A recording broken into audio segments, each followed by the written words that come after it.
আচ্ছা, আজকে যেটা তোমাদের পড়াবো সেটা হচ্ছে দুটো নাম্বারের এইচসিএফ। দুটো, তোমাকে তিনটেও দিতে পারে, যে কোনো নাম্বারের দুটো নাম্বারের এইচসিএফ কি করে, আগে প্রথম আমরা করবো সেটা হচ্ছে দুটো নাম্বারের এইচসিএফ কি করে বের করবো। ওকে, নাও তাহলে আমি এখানে হেডিং দিচ্ছি কি, HCF or highest common factor, or sometimes it is known as greatest common divisor.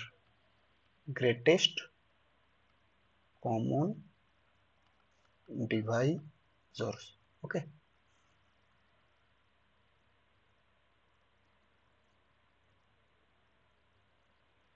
কি হলো এটা, এক মিনিট গেল, লাইনটা স্ট্রেট হলো না।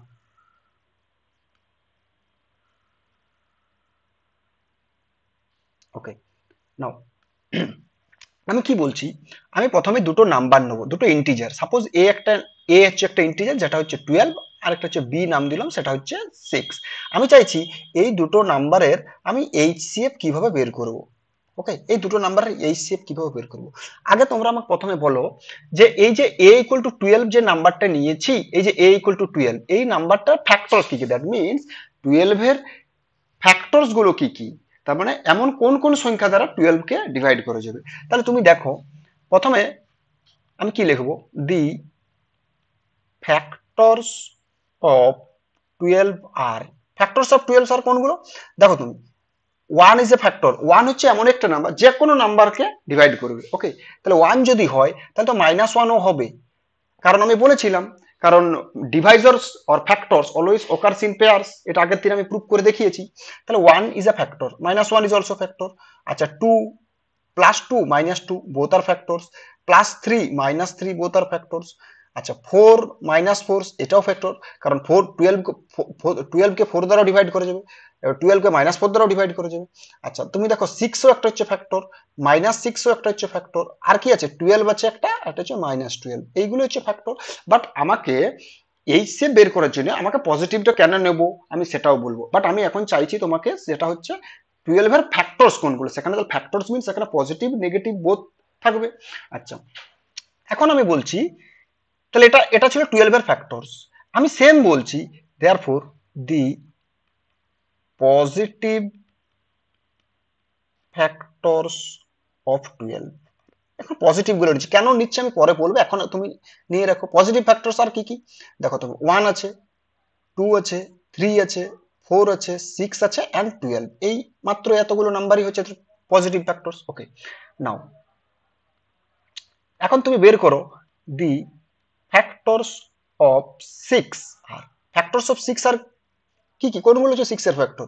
দেখো ওয়ান একটা হচ্ছে ফ্যাক্টর, ওয়ান যদি হয়, আমি ফ্যাক্টরস বলেছি তাহলে তো নেগেটিভটা আমাকে নিতে হবে ওয়ান, তাহলে কোনটা নেবো এবারে, মাইনাস ওয়ানটাও হচ্ছে, তাহলে মাইনাস ওয়ানও হচ্ছে, টুও হচ্ছে, মাইনাস টুও হচ্ছে, থ্রি হচ্ছে, মাইনাস থ্রি হচ্ছে, আর সিক্স হবে অ্যান্ড মাইনাস সিক্স হবে। তাহলে এগুলো ছিল positive negative both are factors of six.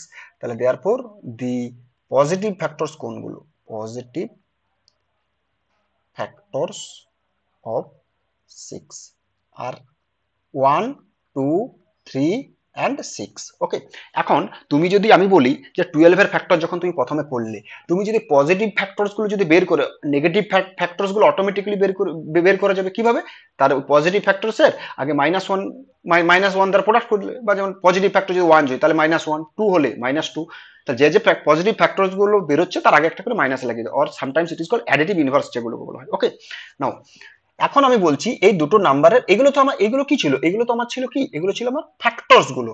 এখন আমি কমন ফ্যাক্টর বের করব। Now therefore the common positive factor, common positive factors, common positive factors of six and 12, কোন কোনগুলো কমন পজিটিভ হবে তুমি দেখো, আর দেখো ওয়ান হচ্ছে, টু হচ্ছে, কমন কোনটা আছে দেখো, পজিটিভ ফ্যাক্টরস গুলো, পজিটিভ ফ্যাক্টরস অফ 12, দেখো এখানে ওয়ান আছে, এখানেও দেখো ওয়ান আছে, তাহলে one is a common factor of 12 and 6. Okay, 2 is here, 2 is also here. Okay, তাহলে 1 and 2 both are common factors, 3 is also here, 3 is also here, and now 4 is a factor of 12 but 4 is not a factor of 6, so that's why 4 is not, 4 কি, 4 টা হচ্ছে common factor হচ্ছে না দুটো। আচ্ছা, 6 এখানেও আছে, 6 এখানেও আছে, তার মানে 6টা হচ্ছে কমন ফ্যাক্টর। তাহলে 1 2 3 একটা হচ্ছে, আর একটা হচ্ছে 6। আর কিছু হবে? আর কিছু হবে না। তাহলে এগুলো ছিল আমার common positive factors of 6 and 12। এবারে বলছি দেয়ারফর দি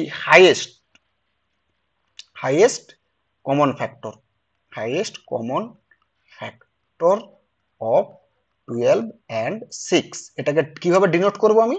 এটাকে ডিনোট করা হয় HCF অফ 12 and 6। আচ্ছা, হাইয়েস্ট কমন ফ্যাক্টর আর গ্রেটেস্ট কমন ডিভাইজার এগুলো সেম জিনিস, যেটাই ফ্যাক্টর সেটাই হচ্ছে ডিভাইজার, বোঝা গেছে? তাহলে HCF কত হবে? HCF টা হয়ে যাবে তোমার এই নাম্বারগুলো, এই যে 1 2 3 6 চারটে যে নাম্বার আছে এগুলোর মধ্যে হাইয়েস্ট কোনটা আর গ্রেটেস্ট, দ্যাট ইজ 6। তাহলে 6টা হয়ে যাচ্ছে আমার HCF অফ 12 and 6। কিন্তু আমি তোমাকে বলেছিলাম যে পজিটিভ গুলো কেন নেব। দেখো তুমি, আমি যদি এখানে করতাম, আমি পজিটিভ গুলো বাদ দিয়ে দিলাম, আমি যেহেতু এখানে লিখেছিলাম তোমাকে কি, আমি এখানে পজিটিভ ফ্যাক্টরস অফ 12 লিখেছিলাম, আমি এটা লিখলাম না। আমি যদি এটা করতাম দ্য ফ্যাক্টরস অফ 12 আর এইগুলো হচ্ছে যতগুলো ফ্যাক্টর লিখেছে পজিটিভ নেগেটিভ মিলে, এগুলো হচ্ছে factors of 12। Okay, the factors of 6 আর এই যে নেগেটিভ পজিটিভ যেগুলো লিখে করেছি। ওকে, তাহলে কমন ফ্যাক্টর গুলো কোন বেরোবে? এগুলো হচ্ছে plus minus 1 plus minus 2 plus minus 3 plus minus 6। তাহলে এই যে plus minus 1 plus minus 2 plus minus 3 plus minus 6, এই যে 8টা নাম্বার যেটা আমার বেরোচ্ছে, এই 8 নাম্বারস হচ্ছে আমার কি কমন ফ্যাক্টর অফ 6 and 12। তাহলে ওই 8 নাম্বারস এর মধ্যে আমাকে যদি হাইয়েস্ট বলা হয়, তারা নেগেটিভ হচ্ছে পজিটিভ গুলো তো আগে নেব আমি হাইয়েস্ট। হাইয়েস্ট বলতে পারি কোনটা? তাহলে ওই নাম্বারগুলোর মধ্যে যে ম্যাক্সিমাম যেটা আছে সেটাই হবে। তাহলে ম্যাক্সিমাম বলতে তো অলওয়েজ পজিটিভটা আমার দেবে। তার জন্য আমি নেগেটিভ গুলোকে আমি বাদ দিয়ে দিয়েছিলাম। কেন আমি ফালতু এক্সট্রা লিখতে যাব? তার মানে কি বলতে চাইছি, তার মানে যখনই তোমাকে দেবে যে কমন ফ্যাক্টর বের করতে অর HCF বের করতে, তখনই তুমি কি করবে? অনলি পজিটিভ গুলো নিয়ে কাজ করবে, বোঝা গেল? তাহলে HCF of 12 and 6 that is হচ্ছে 6। কিন্তু এটা তো একটা আমি এক্সাম্পল নিলাম, এটা তো আমি এক্সাম্পলের সাহায্যে বোঝালাম। তোমাকে যদি একটা বড় এক্সাম্পল দিই, যদি এ আর বি দুটো একটা, এই যে এ যেটা 12 দিয়েছে আর বি ইকুয়াল টু 6 দিয়েছে, এটা যদি মনে করো দুটো বড় বড় নাম্বার দিয়ে, তখন কি করে করবে? তখন তো ফ্যাক্টরস গুলো বের করা আরো ডিফিকাল্ট হয়ে যাবে এবং টাইম টেকিং ব্যাপার হবে। তার জন্য একটা প্রসেস আছে। ওকে, সেটা আমরা বলবো, কিন্তু এটা তো আমি তোমাদেরকে বোঝালাম। তাহলে অ্যাকচুয়াল যে ডেফিনেশনটা কি, HCF আর জিসিডি যেটা দুটোই সেম জিনিস, কিন্তু HCF যেটা সেটাই হচ্ছে জিসিডি। ওকে, তাহলে এই এই যে HCF এর ডেফিনেশনটা কি সেটা আমি আগে লিখবো। কেনই বা আমরা পজিটিভ নাম্বার নিলাম? কারণ জিরো, দুটো নাম্বারে যদি 0 0 হয়ে যেত তাহলে কি HCF বের করা যাবে না? এই সব জিনিস আজকে ডিসকাস করবো। ওকে, দেখো তুমি, তার আগে আমি ডেফিনেশনটা লিখে নিই। ওকে, দেখো, আগে আমাকে আগে কমন ডিভাইজার এর ডেফিনেশনটা আমি আগে চাই। কমন ডিভাইজার কি লিখবো? সরি, এটা দেখো, কমন ডিভাইজার, কমন ডিভাইজারের ডেফিনেশনটাই আসে। কমন ডিভাইজারের ডেফিনেশনটা কি? মনে করো আমি বলছি যে দুটো ইন্টিজার নিচ্ছি, arbitrary integer. Okay, let A and B be two arbitrary arbitrary integers. Okay, arbitrary integer. Okay, then an integer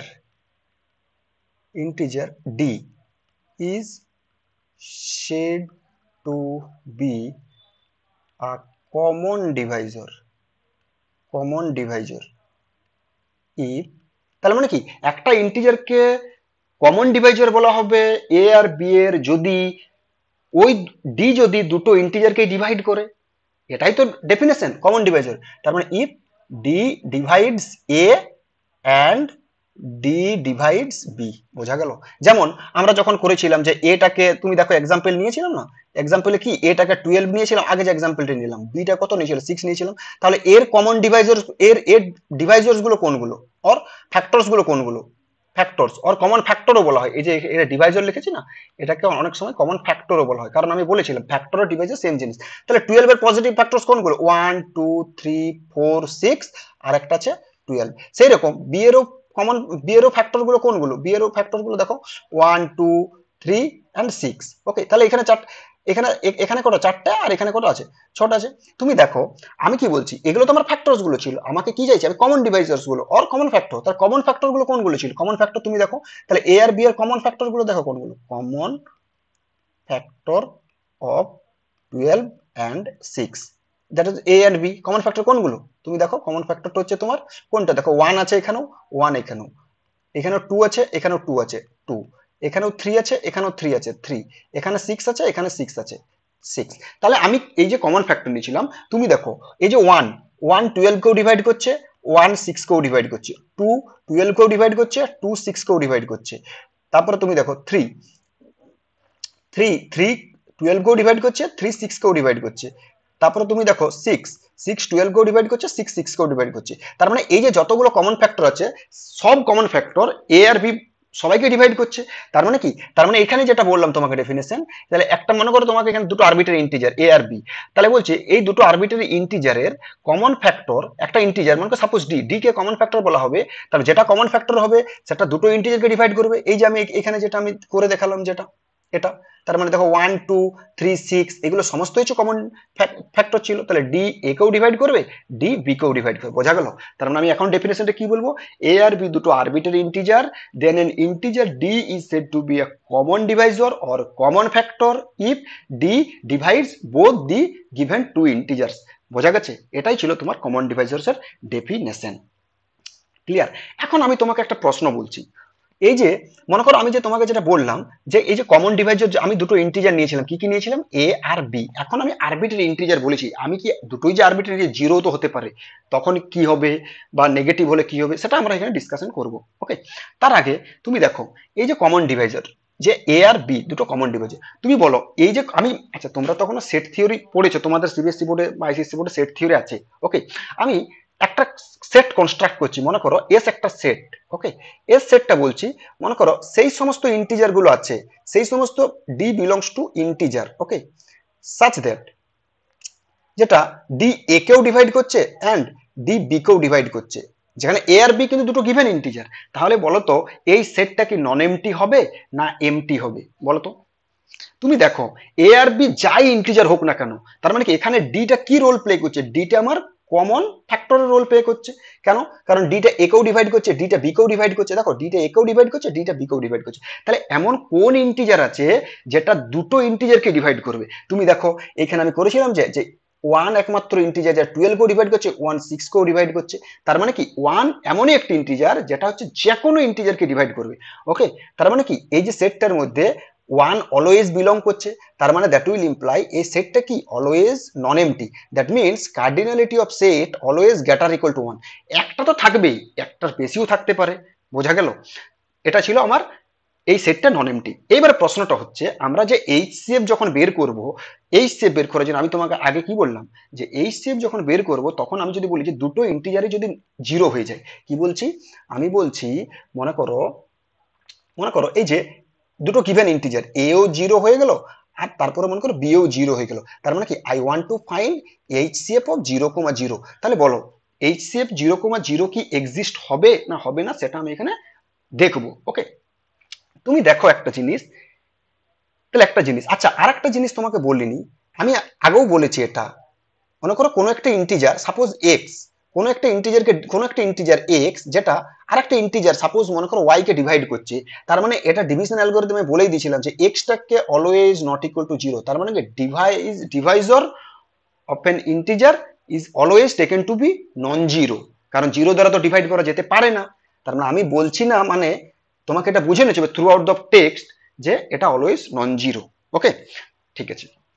তাহলে তুমি দেখো আরেকটা জিনিস, যে জিরো এমন একটা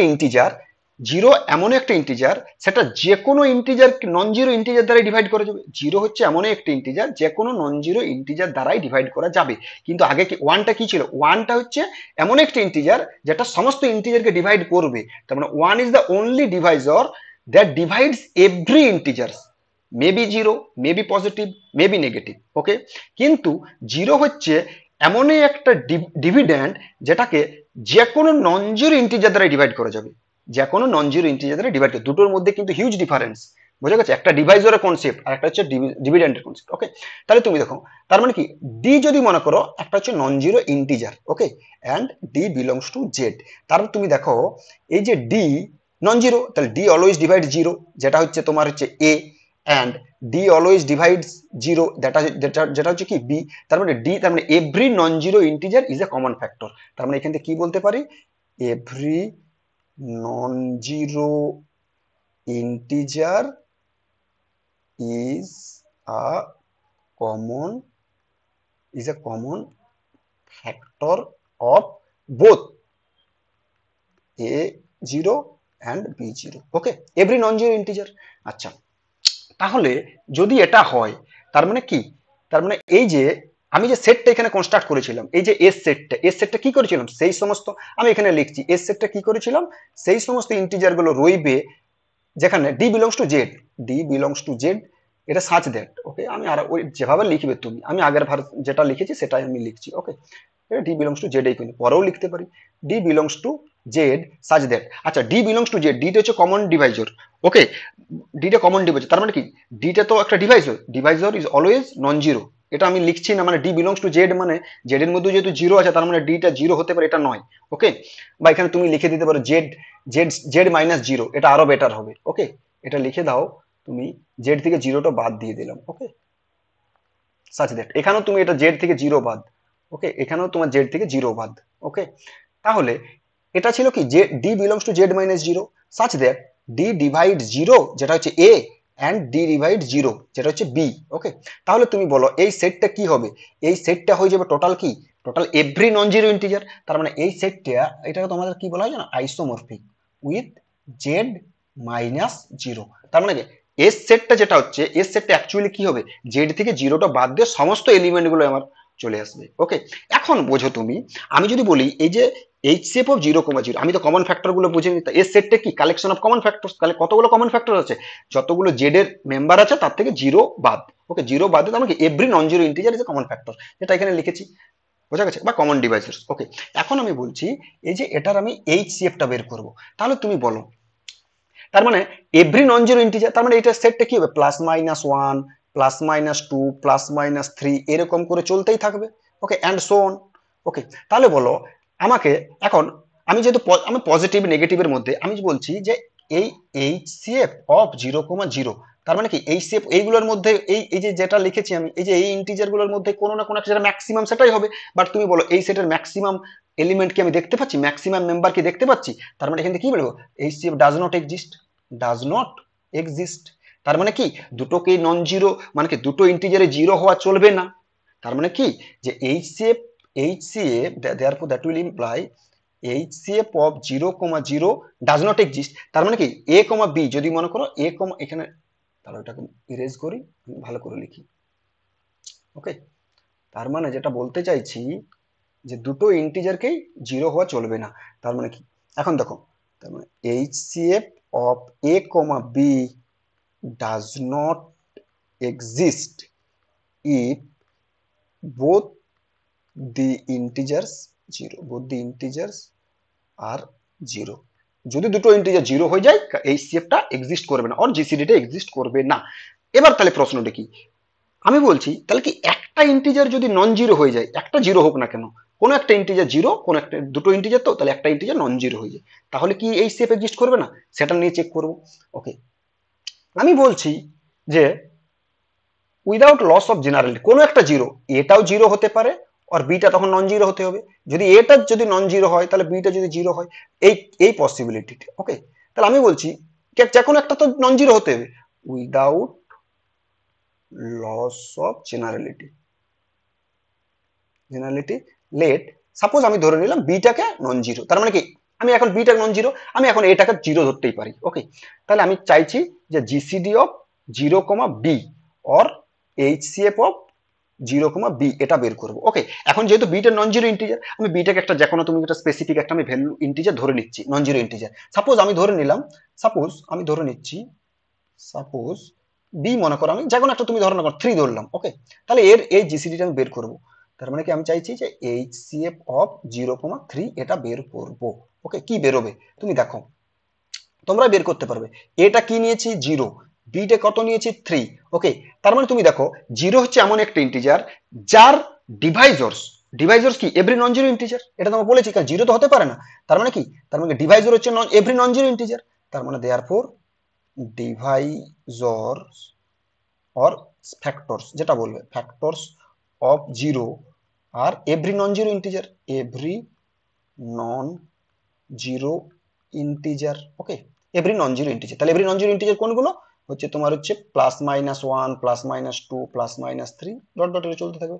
আচ্ছা, এবারে বলছি অ্যান্ড ডিভাইজর, 1 মিনিট ফোন আসছে। ওকে, দেখো একটা ফোন এসেছিল। আচ্ছা, দেখো তুমি তাহলে এই যে আমি কোথায় ছিলাম, divisors of divisors or factor of zero. Okay, and এবারে থ্রি ডিভাইজার্স কোনগুলো, দেখো divisors or factors, factors of three are কোনগুলো বলো। এটা হচ্ছে ওয়ান হবে পজিটিভ, তুমি নেগেটিভ যেটা নেবে, +-1 অর +-3, এই যে চারটে ছাড়া আর কিছু আছে কি নেই। এবার আমি তোমাকে যেটা বলেছিলাম যে স্যার আপনি তো বলেছিলেন যে পজিটিভ গুলো নেবে, হ্যাঁ পজিটিভ নেগেটিভ তুমি যাও না, তোমাকে তো হাইয়েস্ট বের করতে হবে, গ্রেটেস্ট বের করতে হবে, গ্রেটেস্ট তো অলওয়েজ পজিটিভ দেবে, তার নেগেটিভটা নিয়ে তোমার তখন ফালতু লিখে তুমি কি করবে, লিখে লাভ নেই। হ্যাঁ এখন লিখে নিয়েছি তো কোনো চাপ নেই, লিখো। তাহলে দেওয়ার পর এবার তুমি দেখো এই যে দুটো লিখেছিলাম যে কমন, এই যে factors of zero and factors of three, এবার বলো তো কমন ফ্যাক্টরস কোনগুলো হবে, common factors of zero and three কোনগুলো হবে। দেখো যেহেতু জিরোর ফ্যাক্টরস হচ্ছে এভরি নন জিরো ইন্টিজার, তার মানে সেখানে +-1 +-2 সবগুলো তো ঢুকে আছে। And common factors of three, factors of three কোনগুলো, +-1 +-3। তাহলে যখনই কমন বলবো তখন তো আমার অনলি এই +-1 অ্যান্ড +-3 চলে আসবে। তাহলে কোনগুলো হবে, +-1 অ্যান্ড +-3, এই চারটেই হবে। আচ্ছা এইবারে বলো তুমি এখান থেকে HCFটা or highest common factor of 0,3 আমি ডাইরেক্ট লিখে দিলাম, কত হবে তাহলে হাইয়েস্ট কত, এই যে ম্যাক্সিমাম যেটা হবে, এই যে ম্যাক্সিমাম +-1 আর +-3 মধ্যে ম্যাক্সিমাম কোনটা, তাহলে অলওয়েজ পজিটিভ দেবে তোমাকে, তাহলে +3। তাহলে তুমি দেখো যদি একটা যদি জিরো হয় তাহলে কিন্তু আমার এখানে কি HCFটা এক্সিস্ট করছে, বোঝা গেছে। তার মানে HCFটা অলওয়েজ এক্সিস্ট। ওকে, তাহলে আমি কিন্তু যেখানে ছিলাম, আমি কোথায় ছিলাম, আমি ছিলাম এখানে কমন ডিভাইজার ডেফিনেশনে। কমন ডিভাইজারে কি বললাম, হ্যাঁ কমন ডিভাইজারে অলওয়েজ দুটো ইন্টিজার আরবিট্রারি হতেই পারে, একটা দুটোই পজিটিভ হতে পারে, দুটোই নেগেটিভ হতে পারে, দুটোই জিরো হতে পারে, সেখানে আমার কোনো প্রবলেম হবে না। কিন্তু প্রবলেম কোথায় হবে, যখন HCFটা যখন বের করবো। ওকে, এটা তো আমি কমন ডিভাইজারের ডেফিনেশনটা দিলাম। এবারে বলো কমন ডিভাইজার পর আমি কি দেবো, হাইয়েস্ট কমন ফ্যাক্টরের ডেফিনেশন। ওকে, এইবার যে ডেফিনেশনটা আমি দেবো সেটা হচ্ছে হাইয়েস্ট কমন ফ্যাক্টর। তাহলে হাইয়েস্ট কমন ফ্যাক্টর ডেফিনেশন দেওয়ার আগে তাহলে এই যে কমন, হাইয়েস্ট কমন ফ্যাক্টর আর কমন ডিভাইজার যেটা আমি করেছিলাম আর কমন ফ্যাক্টর, সেখানে কিন্তু আমি কি বলেছিলাম, দুটোই ইন্টিজার আরবিটারি বলেছিলাম। তাহলে আমাকে ওখানে কি নিতে হবে, at least one of them is non zero. Okay, তাহলে এখানে আমি এবার কমন, আচ্ছা 1 মিনিট, এটাকে কমন ডিভাইজার্স ডেফিনেশন যেটা ছিল ওটাই থাকুক। আমি এখানে যেটা লিখবো সেটা হচ্ছে তোমার কি, highest common factor, highest common factor or কি গ্রেটেস্ট কমন ডিভাইসর। ওকে, গ্রেটেস্ট কমন ডিভাইসর এটার আমি করছি। তাহলে আগে আমাকে হাইয়েস্ট কমন ফ্যাক্টর বের করার আগে আমাকে কি দিতে হবে, আগে কমন ফ্যাক্টরটা অলওয়েজ হতে হবে। তাহলে আমি একবারে ডেফিনেশনটা লিখে নিচ্ছি, কি লিখবো, যে let A and B be two arbitrary integer with at least one of them is কি নন জিরো হতে হবে, with at least one of them is non zero. যে কোনো একটা নন জিরো হলে হবে, কারণ আমি এটা বের করলাম দুটো জিরো যদি হয়ে যায় তখন আমার HCFটা এক্সিস্ট করবে না। তারপরে কি একটা যদি জিরো হয়ে যায়, একটা যদি নন জিরো হয় তখন আমার HCF এক্সিস্ট করবে, সেটা আমি প্রুভ করে দেখালাম তোমাকে। ওকে, নাও কি বললাম, যে A and B are two non zero integer with at least one of them is non zero, then an integer let's say d, an integer is said to be a highest, said to be highest is said to be not a, is said to be highest common factor of a and b if, কখন বলা যাবে, if first condition কি হতে হবে, যেটা হবে সেটা হচ্ছে কি হতে হবে, সেটাকে আগে কমন ফ্যাক্টর হতে হবে আর কমন ডিভাইজার হতে হবে, কমন ডিভাইজার হতে হবে। তার মানে কি, if D divides A and D divides B, এটা কি ডেফিনেশন অফ কি common factor or common divisor. Okay, and number 2, তুমি দেখো ওই যে আগে যেটা আমি বের করি, এটা যেটা আমি এখানে করেছি হাইস্ট কমন ফ্যাক্টর। ওকে, এটা কোথায়, এটা তুমি দেখো একটা জিনিস, এই যে যেটা হচ্ছে এই যে কোথায় গেল, এই যে 6, 12 এন্ড 6 এর, আচ্ছা এখানে একবার এখানে করে নি।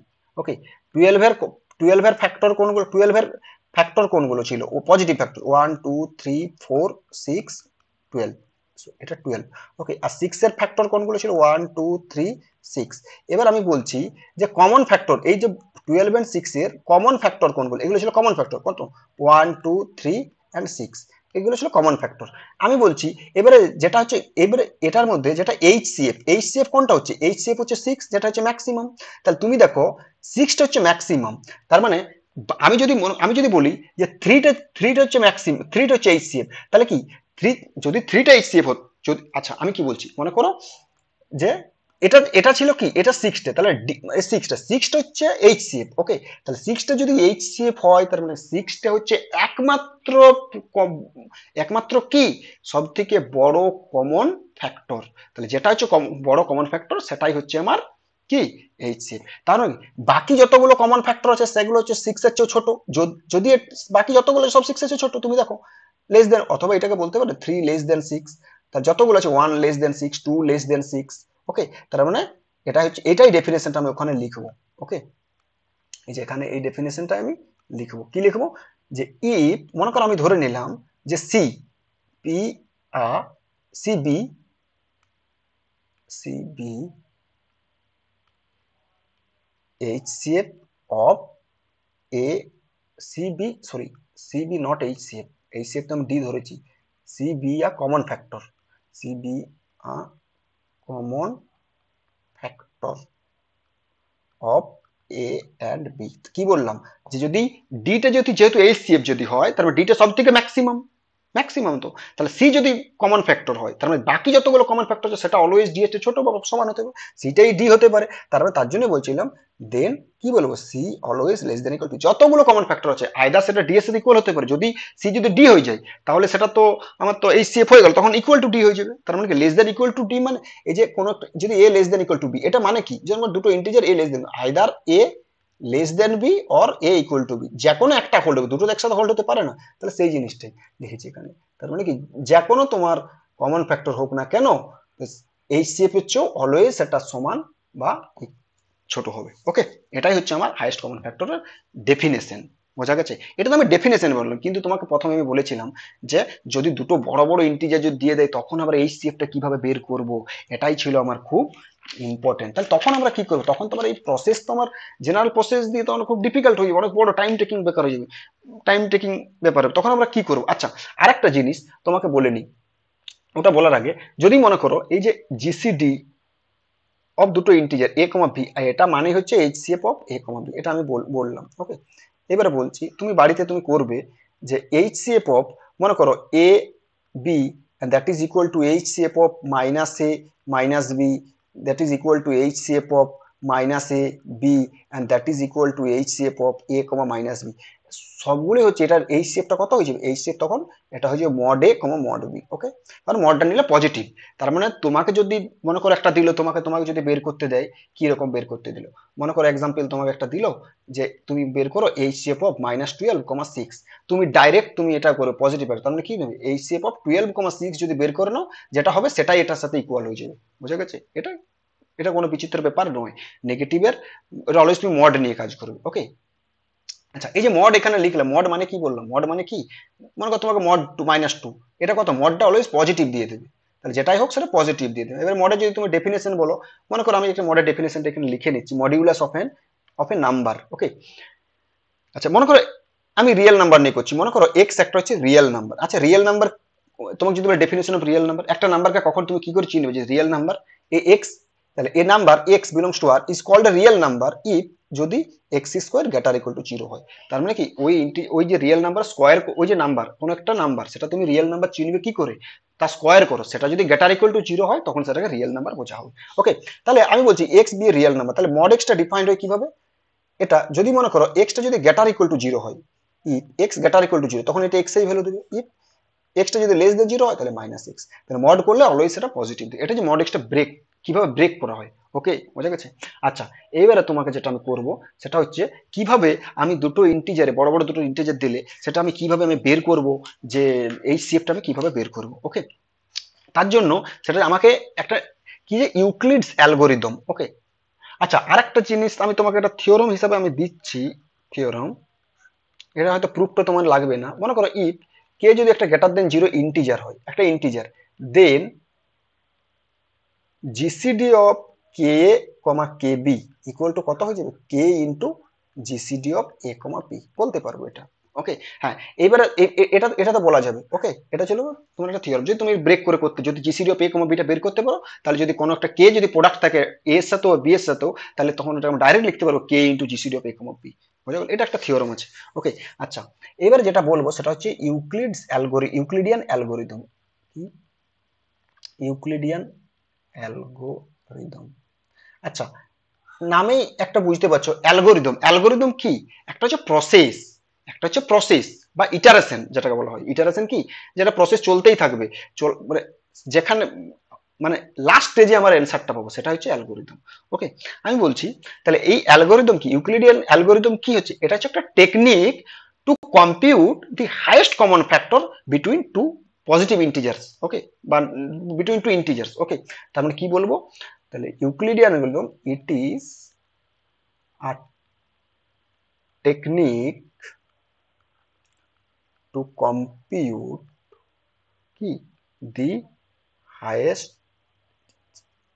Highest common factor or GCD, যেটা greatest common divisor. Okay, of two integers.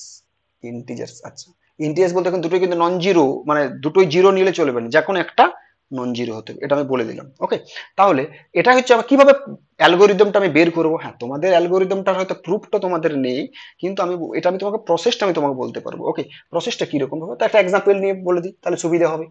ওকে, কিভাবে করবো, মনে করো তোমাকে দিলাম আমি যে এইচসিএফ, ফাইন্ড এইচসিএফ অফ 455 42। ওকে, কি বলুন, যে এইচসিএফ অফ 455 অ্যান্ড 42, এই দুটো নাম্বারের এইচসিএফটা তোমাকে বের করতে হলে কিভাবে করবে। আচ্ছা দেখো তুমি এই যে দুটো নাম্বারের মধ্যে কোনটা আগে বড়, দেখো 455 এটা হচ্ছে 42 হচ্ছে বড়, তাহলে যেটা হচ্ছে বড়, যেটা হচ্ছে বড় সেটা দ্বারা সেটাকে 42 দ্বারা ডিভাইড করো। প্রথমে 42 দ্বারা ডিভাইড করো, তাহলে 455 কত দ্বারা যাবে, তাহলে 1 যাবে, তাহলে কত হলো এটা 42, তাহলে এটা কত হবে, মাইনাস করলে কত হবে এটা, এটা ডিভিশনটা করো তুমি, তাহলে এটা কত হবে, এটা 30 হবে। আচ্ছা 30, আচ্ছা ফাইন, সরি 30 কোথায়, 35 হবে, ভুল করছি, 35। এইবারে এই যে 35 দ্বারা 42 কে ডিভাইড করো, এই যে এটাকে 42 দ্বারা ডিভাইড করো, 42 কে ডিভাইড করলে কত হবে, এটা 1 যাবে, তাহলে এটা কত হলো 35, এটা 7 এলো, এটা কত 35, আবার 35 কে ডিভাইড, তাহলে 5, 7 5 জার 35 এন্ড রিমাইন্ডার ইজ 0। তাহলে এখানে আমাকে দেখতে হবে যে কোনটা আমার এইচসিএফ, আর তো ডিভাইড করা যাবে না, তাহলে 0 দ্বারা কি 7 কে ডিভাইড করা যাবে না, যেটা হচ্ছে আলটিমেটলি যখন 0 আমার যে ডিভিজিবল হয়ে গেল, তখন আমাকে দেখতে হবে যে কোনটা আমার এইচসিএফ হবে। কোনটা হবে এইচসিএফ, যে লাস্ট যেটা হচ্ছে ডিভাইজর, লাস্ট ডিভাইজর যেটা, সেটাই হচ্ছে আমার এইচসিএফ। তার মানে এটা হচ্ছে আমার এইচসিএফটা কত হচ্ছে, এইচসিএফটা হচ্ছে আমার 7, বোঝা গেল, লাস্ট ডিভাইজর। তার মানে কিভাবে লিখবো তুমি দেখো, 455 এটাকে, তার আমরা তো জানি যে ডিভিশন অ্যালগোরিদম যখন করেছিলাম, যদি এ কে কোনো একটা ইন্টিজার বি দ্বারা ডিভাইড করে, তাহলে কোসেন্ট কিউ আর রিমাইন্ডার আর, তাহলে এ ইকুয়াল টু কত, বি কিউ প্লাস আর হবে, হবে না। তার মানে 45 কে আমি 42, 455 কে আমি 42 দ্বারা ডিভাইড করছি, তার মানে এখানে কত হবে, তাহলে দেখো এখানে কত হচ্ছে, তাহলে 42 ইন্টু 1 প্লাস রিমাইন্ডার কত 35 বেরিয়েছে, এই যে 35 রিমাইন্ডারটা বেরিয়েছে বাই, এটা কি ডিভিশন লেমা দ্বারা আমি লিখতে পাচ্ছি। আচ্ছা নেক্সট, এবার 42 কে আমি 35 দ্বারা ডিভাইড করেছি, তার মানে 42 কে কত লিখতে পারো, 35 ইন্টু 1 প্লাস রিমাইন্ডার কত 7। এইবার 35 কে আমি কত লিখতে পাচ্ছি, দেখো 7 ইন্টু 5 প্লাস 0। তার মানে কি, এই যে যেটা, যে লাস্ট যেটা আমার যেটা আমার ছিল লাস্ট কি ডিভাইসর, দ্যাট ইজ 7, এটাই হয়েছে 0, যেটা উপরে যেটা বলবো এটাই বলো, 0 যেটা উপরে যেটা হচ্ছে যে নাম্বারটা, সেটাই হয়ে যাচ্ছে আমার কি এইচসিএফ। তার মানে কি বলতে পারবো যে HCF of 455 42 and that is equal to 7। ওকে, তার মানে যে কোনো দুটো বড় বড় তোমাকে ইন্টিজার দেখ না কেন, তুমি ডাইরেক্ট তুমি এই প্রসেস নিয়ে এই অ্যালগোরিদমের সাহায্যে তুমি এই শেপটা বের করতে পারবে। আচ্ছা, আমি তোমাকে এবারে জেনারেল প্রসেসটা আমি বলে দিচ্ছি, এটা তো এক্সাম্পল নিয়ে বললাম, জেনারেল প্রসেসটা আমি তোমাকে বলে দিচ্ছি কিভাবে বলবো। মনে করো, মনে করো তোমাকে আমি তোমাকে বলছি যে H shape of A comma B বের করতে বলেছে, হাউ টু ফাইন্ড। ওকে, এটা তোমার কোয়েশ্চেন। ওকে, যে এই দুটো ইন্টিজারের এই শেপটা বের করতে হবে। তাহলে এখন আমি তো জানি না কোনটা বড় কোনটা ছোট দুটো ইন্টিজারের মধ্যে, আমি ধরলাম যে এটাই বড় আমার হচ্ছে বি এর চেয়ে। তার মানে আমি কি করব, যে বি এ কে বি দ্বারা ডিভাইড করবো, তাহলে কোসেন্ট মনে করো আমি কিউ ওয়ান এলো, তাহলে রিমাইন্ডারটা কত হবে আর ওয়ান এলো মনে করো। এখন আমি চেক করবো, তার মানে কি এটাকে আমি কি লিখতে পারি, বি কিউ ওয়ান প্লাস আরো ওয়ান, এটা কি ডিভিশন লেমার সাহায্যে বলতে পারলাম।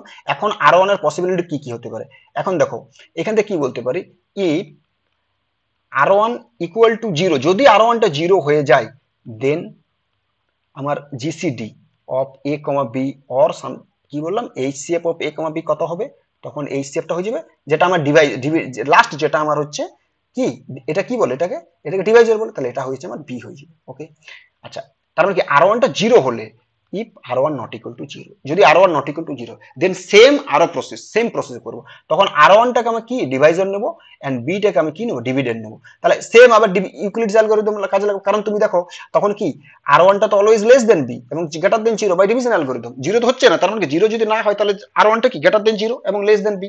ওকে, তাহলে এটা কত হবে এখানে, তাহলে একটা কোসেন্ট কিউ টু পাবো, তাহলে এখানে রিমাইন্ডারটা কত আর টু পেলাম।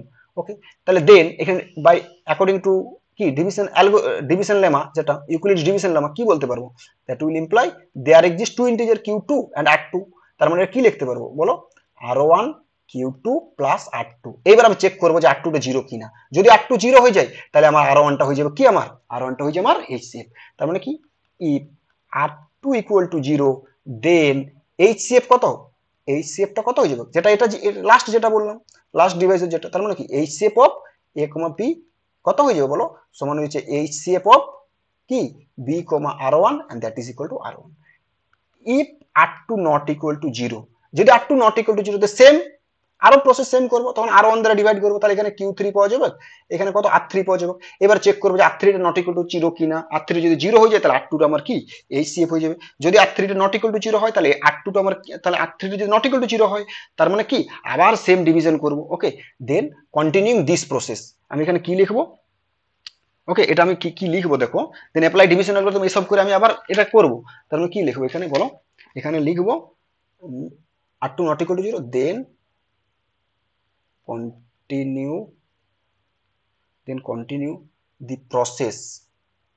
প্রসেস কত কত দূর অবধি করবো, till the remainder is zero, যতক্ষণ না জিরো আসছে ততক্ষণ আমি ওই প্রসেসটা আমি প্রসিডই করতে থাকবো। তাহলে যেখানে জিরো চলে আসবে তাহলে যে ডিভাইসের জন্য আমার জিরো আসছে সেটাই হয়ে যাবে আমার কি এইচসিএফ। বোঝা গেল কি বললাম, এখানে লিখবে till the remainder is zero and আরেকটা লাইন লিখে নাও এখানে, and divisor and divisor divisor this stage at this stage will be HCF. Okay, and this যে স্টেজে আমার ডিভাইজারটা জিরো আসছে সেই ডিভাইজারটা হয়ে যাচ্ছে আমার কি HCF। বোঝা গেছে, এটাই হয়েছিল তোমার কি, যে HCF বিটুইন টু নাম্বার, যে কোনো দুটো নাম্বার তুমি নাও না কেন, যে কোনো দুটো নাম্বার তুমি HCFটা ডাইরেক্ট তুমি এই প্রসেসে বের করতে পারবে। বোঝা গেছে, ওকে এটা ছিল তোমার এইচসিএফ। আচ্ছা, এবার আমি তোমাকে যেটা বলবো, তাহলে যেমন যে কোনো দুটো নাম্বার তুমি এখান থেকে এইচসিএফটা তুমি বের করতে পারবে। যেমন তোমাকে যদি বলা হয়, তুমি বইয়ে দেখবে অনেক রকমের এক্সাম্পল আছে, ওই এক্সাম্পল গুলো তোমার যে কোনো যে বই তুমি প্রেফার করো সেটা তুমি এখান থেকে এক্সাম্পল গুলো বা এক্সারসাইজ যেটা আছে সেটা তুমি সলভ করে নেবে। ওকে, নাও এখন যেটা তোমার আমি বলবো সেটা হচ্ছে fundamental theorem of arithmetic. Next যেটা আছে সেটা হচ্ছে তোমার ফান্ডামেন্টাল থিওরেম অফ অ্যারিথমেটিক। কি বললাম, fundamental theorem of arithmetic. Okay, fundamental theorem of arithmetic এটা কি জিনিস, তাহলে এটা জানার আগে আমাকে কিছু কিছু জিনিস জানতে হবে, সেটা হচ্ছে প্রাইম নাম্বার এন্ড কম্পোজিট নাম্বারের ডেফিনেশন। তাহলে আগে আমি কি লিখবো, প্রাইম নাম্বারের ডেফিনেশন, প্রাইম নাম্বার। আচ্ছা বলো তো প্রাইম নাম্বারের ডেফিনেশন কি, তোমরা সবাই জানো যে টুটাই হচ্ছে আমার স্মলেস্ট প্রাইম নাম্বার, ওয়ানটা কেন নয়, বা বাকি নাম্বারস গুলো কেন প্রাইম নাম্বার নয়।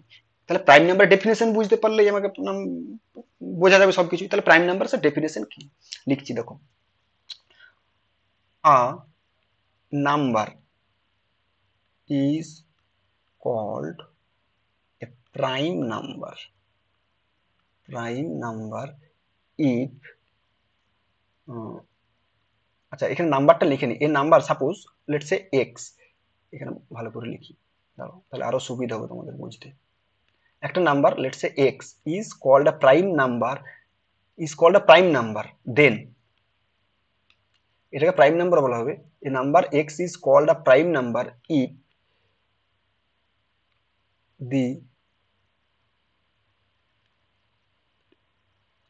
if the only divisors or factors, the factors of x are 1 and itself, itself মানে x, তার মানে কি কোন একটা নাম্বার, এই যে x, x নাম্বারটা এটাকে কি বলা হয় প্রাইম নাম্বার বলা হবে যদি তার দুটোই ফ্যাক্টর থাকে 1 এন্ড x।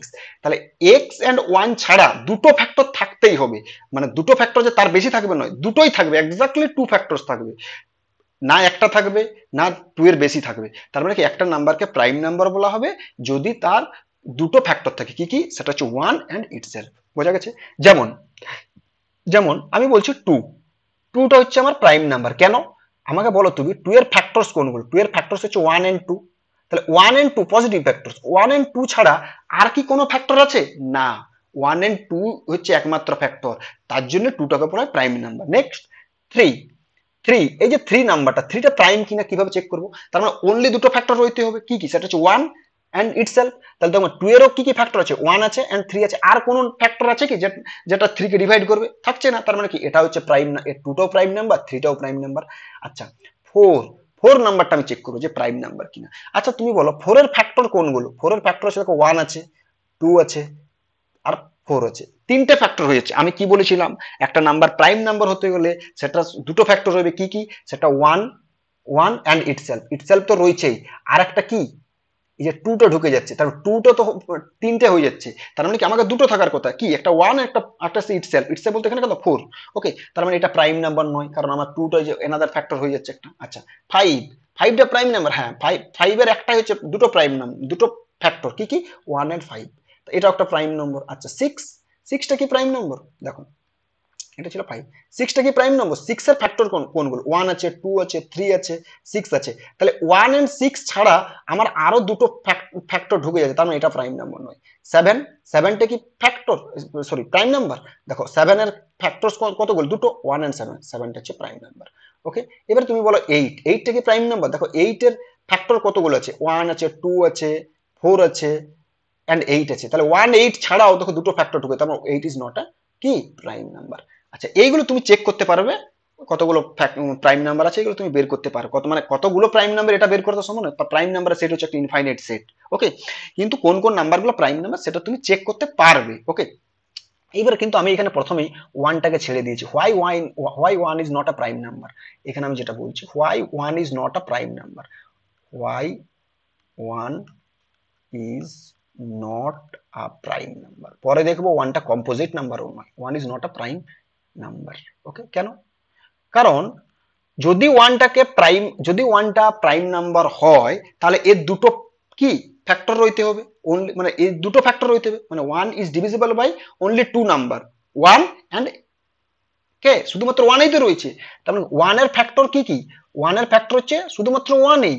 তার মানে কি, কিন্তু আমি কি বলেছিলাম যে প্রাইম নাম্বার হতে গেলে আমাকে দুটো এক্স্যাক্টলি টু ফ্যাক্টর রইতে হবে, যেটা যাকে দুটো নাম্বার রইতে হবে যেটা সেই নাম্বারকে ডিভাইড করবে। ওকে, যেটা প্রাইম নাম্বার, মনে করো এক্স একটা prime number, x, x prime number, তাহলে এর দুটো ফ্যাক্টর হতে হবে ওয়ান অ্যান্ড এক্স। ঠিক আছে, কিন্তু ওয়ান হচ্ছে এমন একটা নাম্বার যার একটাই ফ্যাক্টর আছে, দুটো তো থাকছে না, তার মানে one is not a prime number. বোঝা গেল? এই রিজনটাই লিখবে। ওকে, তাহলে one is not a prime number.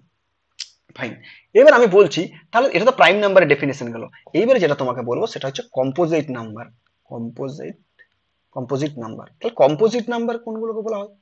Composite number definition কি? একটা নাম্বারকে কখন কম্পোজিট নাম্বার বলা হবে?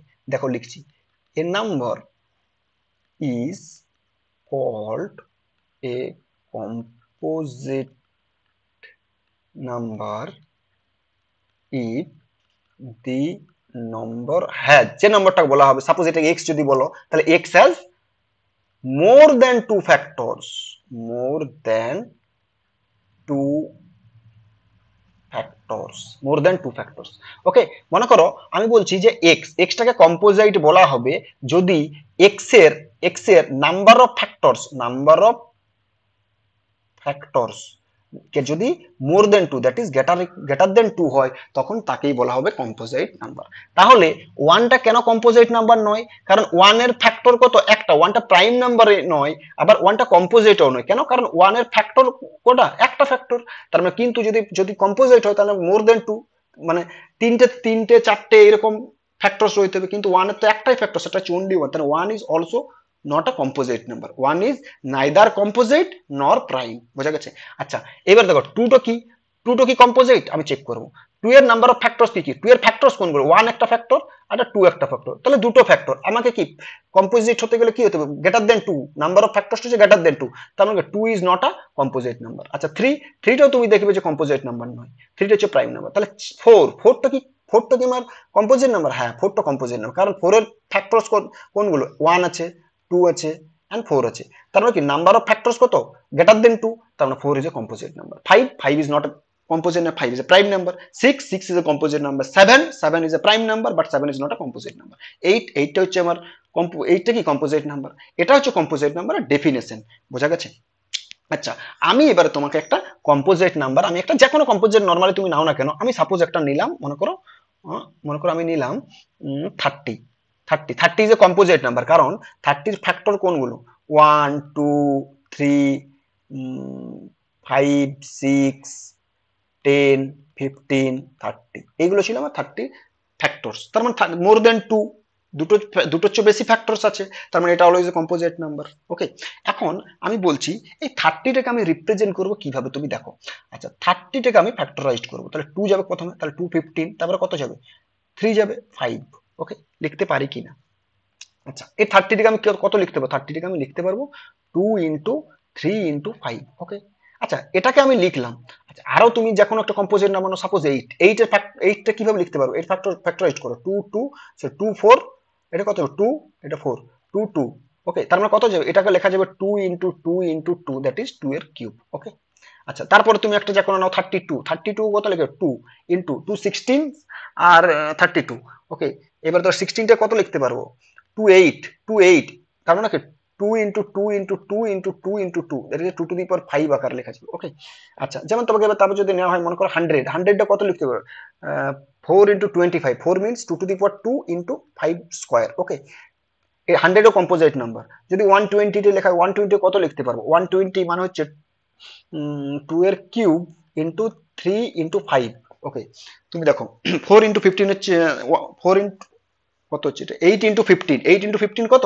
120। ওকে, তাহলে তুমি দেখো যতগুলো আমি এখানে যতগুলো নাম্বার লিখলাম, এই নাম্বারগুলো সমস্ত নাম্বারগুলো কি? সমস্ত হচ্ছে composite number. Composite number, composite number, এই যতগুলো নাম্বার লিখলাম কম্পোজিট নাম্বার। তুমি দেখো একটা জিনিস তুমি নোটিস করো, এই যে নাম্বারগুলো যেগুলো লিখেছি, যে এর রিপ্রেজেন্টেশনটা, যে 30টাকে কি লেখা যায়? Two into three into five, এইটটাকে লেখা যায় টু এর cube, 32 two two to the power five. তাহলে তুমি দেখো সমস্ত নাম্বারগুলোকে কিন্তু প্রাইমের প্রোডাক্ট কি লিখে, কি বলছি, যে product of powers of prime আকারে লিখছি। তুমি দেখো এটা যে এটা একটা প্রাইম নাম্বার, এটাও প্রাইম নাম্বার, এটাও প্রাইম নাম্বার, তাদের পাওয়ারসে কত? ওয়ান ওয়ান, এভাবে লেখা যায় টু এর কিউব, যে টুটা হচ্ছে প্রাইম নাম্বার, তাহলে power of product of power of cube এটা হচ্ছে। যেমন এটা দেখো, product of power of primes, product of power of primes. দেখো তুমি যে টু টু থ্রি ফাইভ, এগুলো কি সমস্ত হচ্ছে প্রাইম নাম্বার, তাহলে টু এর কিউব, যে পাওয়ারে লিখলাম three two the power one, five two the power one. তার মানে কি যে কোনো কম্পোজিট নাম্বারকে কি লেখা যাবে? আমি বলতে পারি যে every composite number can be expressed or factorized as a product of primes or product of power of primes, and this factorization is always unique. Okay, this factorization is always unique. তাহলে আমি যে এখানে বলবো সেটা এখানে কি লিখবো দেখো, যে ফান্ডামেন্টাল থিওরেম অফ, এটা হচ্ছে fundamental theorem of arithmetic.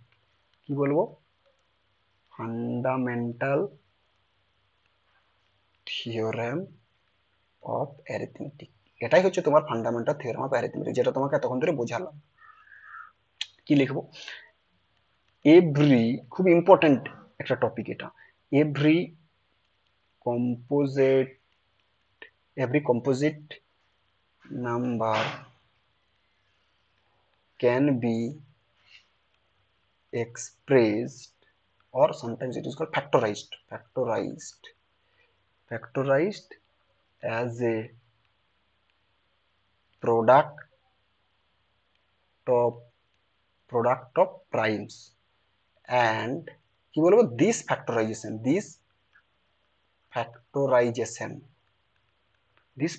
is always unique, এটা হচ্ছে একটা ইউনিক। এখানে লেখো অ্যাপার্ট ফ্রম দি অর্ডারটা তুমি যা খুশি লিখো না কেন, in which the prime factors occur।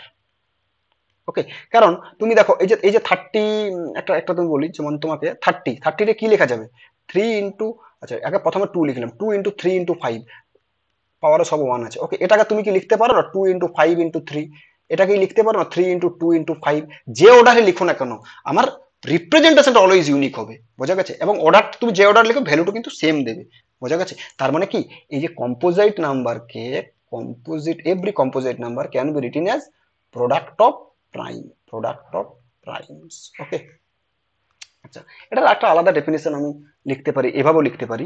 মনে করো আমি বলছি যে সাপোজ যে লেট এক্স অর আমি যেটা ম্যাথামেটিক্যালি কি লিখবো, যে let X be a composite number,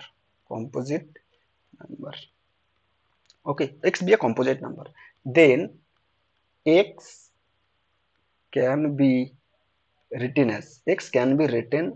কি লিখতে পারবো, প্রোডাক্ট অফ প্রাইমস, তার মানে কি product of powers of prime, তার মানে কি X can be written as. আচ্ছা, এইবার তোমাকে যেটা এখানে যেটা আমি লিখছি, মনে করো product of powers of prime p1 two the power n1 into p2 two the power n2 into dot into pn, মনে করো suppose pk two the power nk। কিন্তু এই যে এখানে p1 p2 ডট pk, এগুলো কিন্তু অল আর distinct. কেন ডিস্টিংক্ট হবে, তার জন্য পাওয়ারে লিখেছি, কেননা কারণ তোমাকে একটা এক্সাম্পল নিয়ে আমি তোমাকে বোঝাই।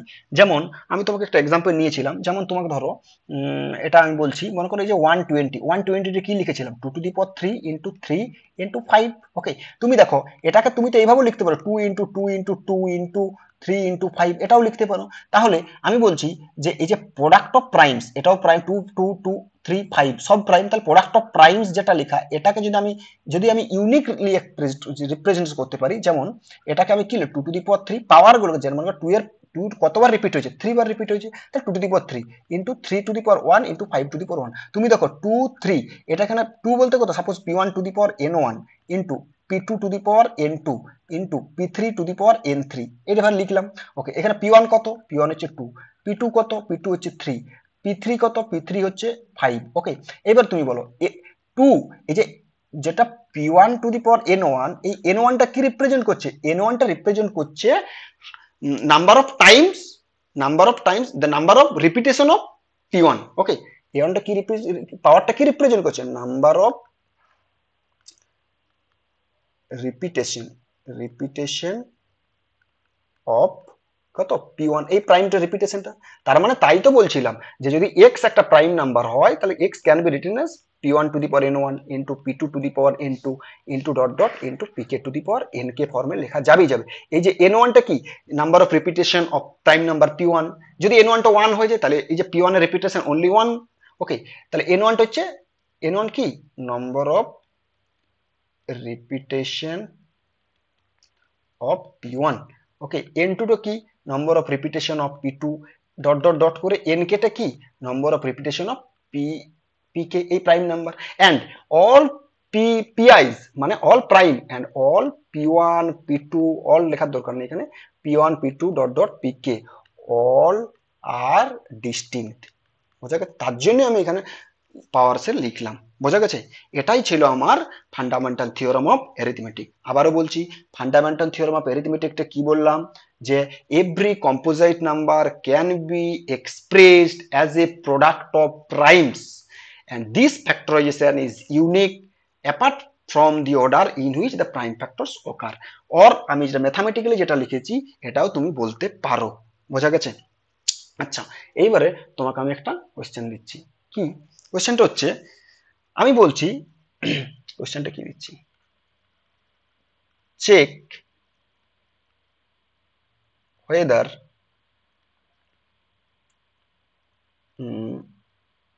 সরি স্পেলিংটা কি লিখছি এটা,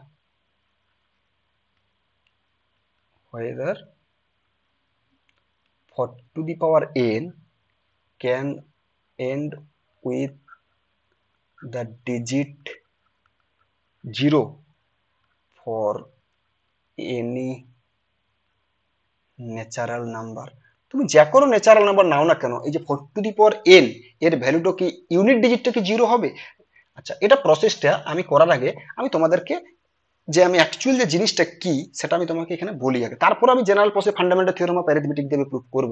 কিন্তু তার আগে এইভাবেও তুমি তো বলতে পারবে, মনে করো তার মানে এনটা তো natural number, for any natural number বলেছে, তাহলে এখানে আমি এন এর ভ্যালুটা প্রথমে 1 পুট করব। তাহলে তুমি বলো 4 টু দি পাওয়ার 1 এটার ইউনিট ডিজিট কত হবে? যেহেতু এন্ড কি বলেছে, এন্ড উইথ ডিজিট 0, মানে কি জিরোটা ইউনিট ডিজিট হতে পারে কি যে কোনো নাম্বার এন এর যে কোনো ভ্যালুর জন্য। তাহলে এর ইউনিট ডিজিট 4, এটা তো জিরো হচ্ছে না। তাহলে এন ইকুয়াল টু 2 এর জন্য, তাহলে 4 to the power 2, 4 to the power 2 কত, 4 টু দি পাওয়ার 2 হচ্ছে কত 16, 16 এর ইউনিট ডিজিট কত 6।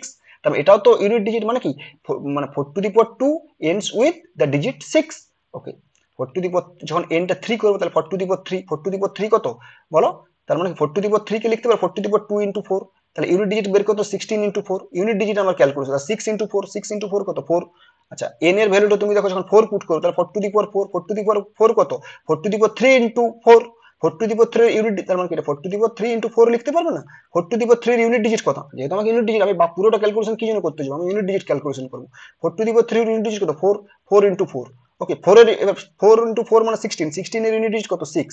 তাহলে তুমি দেখো একটা জিনিস, যখন 4 টু দি পাওয়ার যখন অড হচ্ছে, অড ন্যাচারাল নাম্বার, তখন কত হচ্ছে ইউনিট ডিজিট, মানে তখন এর ইউনিট ডিজিটটা কত হচ্ছে, ইউনিট ডিজিট হয়েছে এন্ডস উইথ, তাহলে এন্ডস উইথ 4। আর 4 টু দি পাওয়ার যখন ইভেন হচ্ছে, ইভেন, তখন এন্ডস উইথ কত হচ্ছে, এন্ডস উইথ, তুমি দেখো ইভেনের জন্য 6, 6 হচ্ছে, এখানেও 6, দেখো 4 এটাও ইভেন, 6 হচ্ছে এন্ডস উইথ 6। তার মানে কি যাই ন্যাচারাল নাম্বার তুমি নাও না কেন কখনোই এন্ডস উইথ 0 হতে পারে না।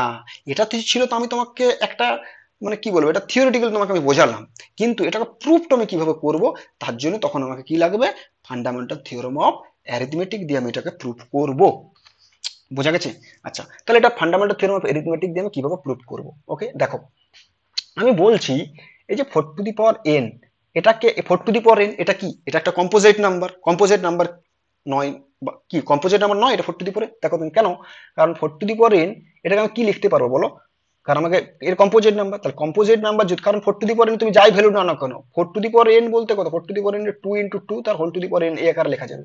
তার মানে কি, তার মানে এর এক নাম্বার অফ ফ্যাক্টরস কতগুলো আছে, কেন composite number, number of factor তুমি 1 একটা ফ্যাক্টর পাচ্ছ, 2 একটা ফ্যাক্টর পাবে, 4 টু দি পাওয়ার n একটা ফ্যাক্টর পাবে, 4 4 একটা ফ্যাক্টর পাবে। তার মানে কি তিনটে তো ফ্যাক্টর অলরেডি পেয়ে গেছি, তার মানে বাকিগুলো আমাকে চেক করতে দরকার নেই, মোর দেন 2 হলেই সেটা হচ্ছে কম্পোজিট নাম্বার। তার মানে 4 to the power n is always composite number. বোঝা গেছে? তাহলে 4 টু দি পাওয়ার n যদি কম্পোজিট নাম্বার হয়, then according to fundamental theorem of arithmetic কি বলতে পারবো, it can be represent as a product of primes, এইসব আকারে লিখতে পারবো। তাহলে 4 টু দি পাওয়ার n কে আমি কি লিখতে পারবো, 2 ইনটু 2 তার whole to the power n, এটাকে লিখতে পারবো না 2 to the 2 to the power n into 2 to the power n, তার মানে 2 টু দি পাওয়ার 2n লিখতে পারবো। তাহলে এটা 2 টু দি পাওয়ার 2n, তার মানে কি 4 to the power n can be written as 2 to the power 2n। Okay fine. এখন আমি যে জিনিসটা যেটা লিখবো, তুমি একটা জিনিস দেখো, কোনো একটা কোনো একটা ইন্টিজার যদি এন ডিজিট যদি জিরো হয়, মনে করো সাপোজ 2 ডিজিট আমি ধরলাম, 2 ডিজিট হলে কত a, b হতে পারে এইরকম টাইপ, এটা হচ্ছে 10 ডিজিট, এটা হচ্ছে ইউনিট ডিজিট। ওকে, তাহলে এই ইউনিট ডিজিটটা আমার যদি জিরো হয়, মনে করো তাহলে ইউনিট ডিজিট যেমন সাপোজ 10, সাপোজ মনে করো 20, সাপোজ মনে করো 50, এইগুলো ছিল কি আমার ইউনিট ডিজিটটা জিরো, 2 ডিজিট নাম্বার যার ইউনিট ডিজিটটা কত, ইউনিট ডিজিটটা জিরো। তাহলে এই সব নাম্বারকে যদি ইউনিট ডিজিট জিরো কখন ওকার হবে সেটা আগে দেখো। তার মানে কি 2 অ্যান্ড 5 এর একটা প্রোডাক্ট অলওয়েজ রইতে হবে, তবেই না আমার একটা ইউনিট ডিজিট জিরো হবে। কারণ এক্ষেত্রেও তুমি দেখো 2 অ্যান্ড 5, 2 আর 5 দুটো ফ্যাক্টর রইতেই হবে, মানে 2 আর 5 দুটো ফ্যাক্টর আমাকে রইতেই হবে, বাকি ফ্যাক্টর থাকবে থাকতে পারে নাও থাকতে পারে, সেটা আমি দেখতে যাব না। বাকি ফ্যাক্টর যদি মনে করো যাই ফ্যাক্টর রইক না কেন, কিন্তু 2 and 5 দুটো ফ্যাক্টর আমাকে অ্যাটলিস্ট রইতেই হবে to make the unit digit as 0। ওকে, তাহলে 2 আর 5 রইতে হবে। তাহলে তুমি দেখো এই যে 4 টু দি পাওয়ার এন এর যে কোনো তুমি ভ্যালু নাও না কেন, 4 টু দি পাওয়ার এর যখন ফ্যাক্টরাইজড আমি করার পর তুমি দেখতে পাচ্ছ কি যে 2 আমার একটা ফ্যাক্টর রয়েছে, 5 কি ফ্যাক্টর রয়েছে? তাহলে 5 যদি ফ্যাক্টর না থাকে তাহলে আমার ইউনিট ডিজিটে 0 কিভাবে আমি পাবো? পাবো না। তাহলে এটাই আমি এই ভাষায়, এখানে এই ভাষাটাই লিখবো। কি লিখবো দেখো, ওকে, তার মানে কি লিখবো, if the number 4 to the power n for any natural number n were to end with the unit unit digit বলতে পারো, অর এন্ড টু উইথ, আচ্ছা এন্ড যেহেতু লিখেছি তাহলে ইউনিট ডিজিটাল লেখার দরকার নেই। ওকে, ওকে, এটা কি লিখবো, way to end with the digit 0, কি সব লিখছি এটা, okay, end with digit 0, then it would it would কি, it would be divisible by 5, it would be divisible by 5, divisible by 5 হতেই পারে, ডিভিজিবল বাই 5 বা ফ্যাক্টর অফ 5 সেম ব্যাপার। ওকে, কারণ 4 টু দি পাওয়ার n এ তো 2 আমার তো আছেই ফ্যাক্টর, তাই আমি একটা একটা ফ্যাক্টর দরকার, সেটা কথা 5 অর ডিভিজিবল বাই কি 5 বলতে পারি। ওকে, এটা লিখলাম। এটা লেখার পরে তুমি লিখবে but the prime factorisation of 4 to the power n কত, দ্যাট ইজ, বা দ্যাট ইজ এটা লিখো, that is the prime factorisation of 4 to the power n would, কি বলতে পারি, এটাও লিখতে পারো তুমি, 0.40 would become, would would become না লিখে উড কন্টেন্ট লিখো, এটা আরো ভালো হবে। উড, সরি, উড, লেখাটা নিজের মতন করে তোমরা লিখবে, এটা আমি আমার নিজের ভাষায় লিখছি। The prime factorisation of 4 to the power n would content লিখো, হ্যাঁ, content the prime, the prime number, আমি যেটা বললাম ফ্যাক্টরাইজ করো, prime number 5। Okay, and that is not possible, and that is not possible, কারণ আমাদের 5 তো ফ্যাক্টর নেই, কোনো 2 অনলি 2 এর ফ্যাক্টর থাকবে, বিকজ এখানে লিখবো C, because 4 to the power n equal to 2 to the power 2n, এটা আমরা বের করে রেখেছি। So the only prime in the expression in the express or fact in the factorization of 4 to the power n is 2, 4 to the power n is 2। আর আমরা কি জানি, আমরা কি ফান্ডামেন্টাল থিওরাম অফ অ্যারিথমেটিক কি বলছে, যে একটা ইউনিক কি পাবো, হলো ইউনিক প্রাইম নাম্বার পাওয়া যাবে না, ইউনিক কি বলবো, the uniqueness of fundamental theorem of arithmetic guarantees that there are no other prime in the factorization of 4 to the power n। এই লাইনটা আমি লিখবো, কি লিখবো, আচ্ছা তো জায়গাটা বড় করি, 1 মিনিট, এটা, তাহলে এখানে কি লিখবো দেখো, এখানে লিখবো so the uniqueness of the fundamental, so the unique fundamental theorem of arithmetic guarantees, কত জায়গা,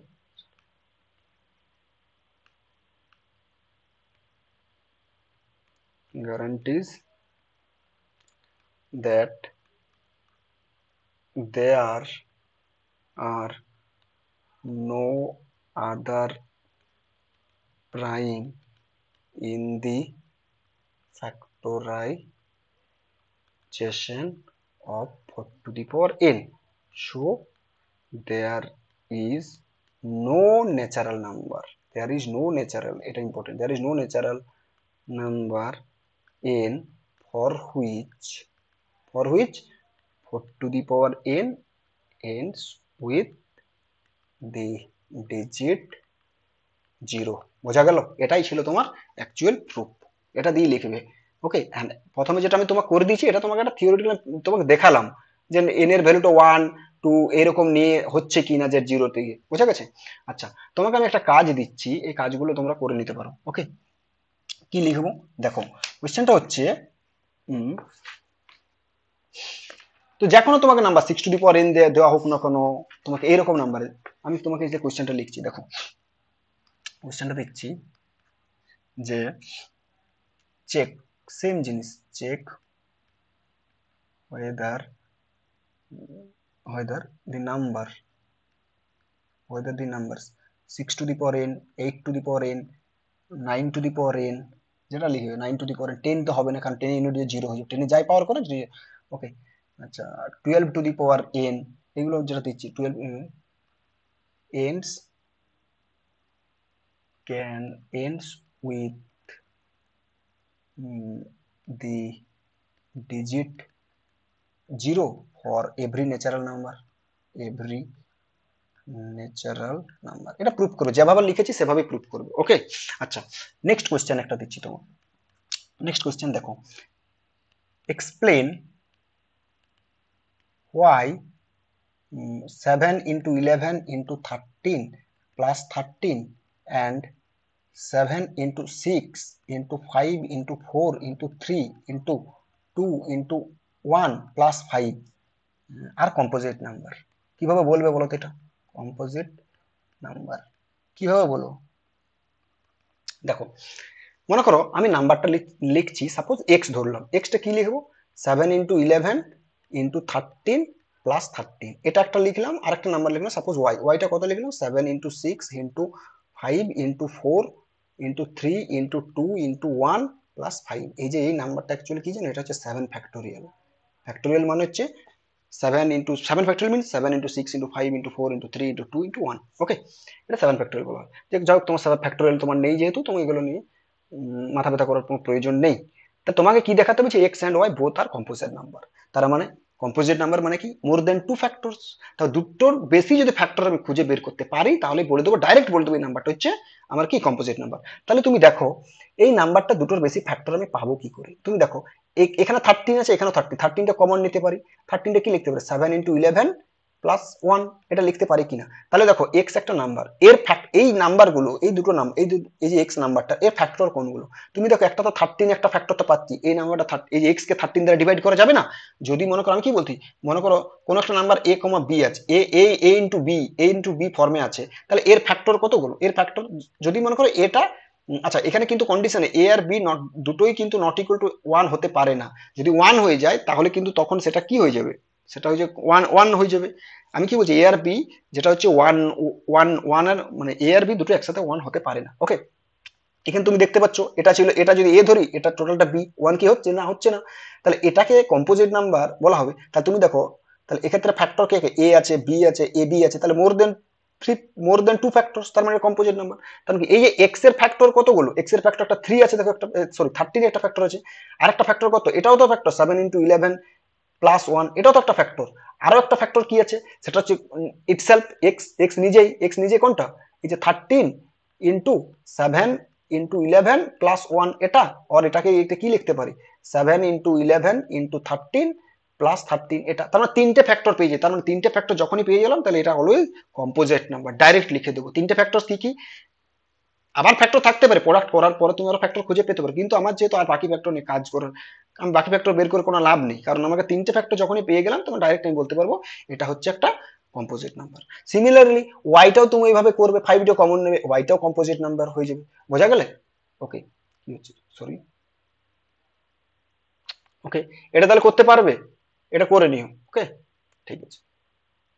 আচ্ছা, এটা ছিল তোমার ফান্ডামেন্টাল থিওরেম অফ অ্যারিথমেটিকটা বলে দিলাম, কম্পোজিট নাম্বারও বলে দিলাম, তারপরে কি এইচসিএফটাও বলে দিলাম। আরেকটা তোমার আছে, সেটা হচ্ছে লিস্ট কমন মাল্টিপল। ওকে, এই লিস্ট কমন মাল্টিপলটা আমি নেক্সট ডেতে বলবো। আজ এত অব্দি থাকুক। ওকে, ঠিক আছে, যদি কোনো বুঝতে অসুবিধা হয় পরের দিন জানিও। ঠিক আছে।